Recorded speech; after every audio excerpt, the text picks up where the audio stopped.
There are some unintended side effects to BC's free birth control program. Clinics that provide IUD care now say they are swamped with requests, running wait lists into the hundreds. It means people who want this option as contraception or want it removed to start a family are having to wait months. The Willow Clinic in Vancouver is one of those clinics. We're joined this morning from Vancouver by its co-director, Dr. Renee Hall. Welcome. Good morning. Thank you for having me. Birth control became free in BC on April the 1st. How have you seen the demand change since then? The April 1st was a weekend, and when we returned on Monday, there were 350 telephone calls and requests from physicians for referrals for IUD insertion. So it was a big jump for sure. We touched on the side effect of that briefly just before while we were doing your introduction, but what does it mean for women who are waiting to have one or to get one removed?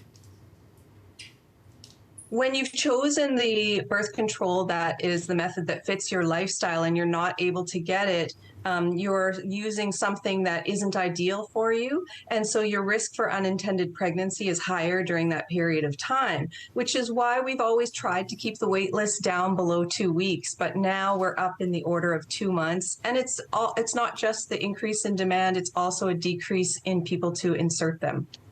So what then needs to happen to alleviate this burden on clinics like yours? I think that the remuneration and the incentives to insert IUDs isn't the greatest. It's always been pretty undervalued. And there's been some changes to the expenses for physicians and nurse practitioners. And so I think that they just have to get up to date with the fee that they're providing for physicians, and that may help with incentives for doctors to start taking up this service. And also some of our specialty clinics who insert IUDs all day long need to have some government subsidy. It's very expensive with regard to the equipment and the skills and the training involved. What are some of the barriers, Dr. Hall, to having more medical professionals provide this kind of care? We know the need is there.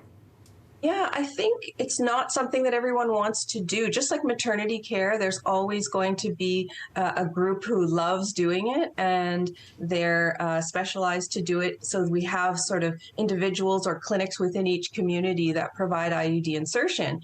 And now we also had a bit of a solution to our family practice crisis where they changed remuneration, but it also means those people who were specializing in things like IUD insertion can't do as many. So it was a confluence of a few different factors that really led to this issue, changes in the expense, and then changes in the way family doctors were remunerated such that they have to provide long-term care. So those doing IUDs a lot had to decrease that. And then at the same time as all that, the demand went up. So it was just a few things that happened all together that now is causing people to call everywhere to try and get their IUD inserted or their IUD services. And it takes a good 2 months right now all across the province to get in. So we're in the beginning stages of this change just happening in April. How long do we expect these waitlist backlogs to last?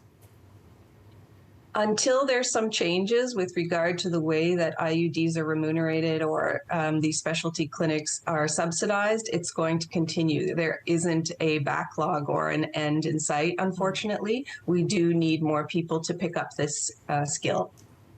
Dr. Hall, thanks for joining us this morning. Happy to be here. Thank you. Hey, thanks for watching. If you liked this, be sure to subscribe here, or you can check out more Your Morning videos right here.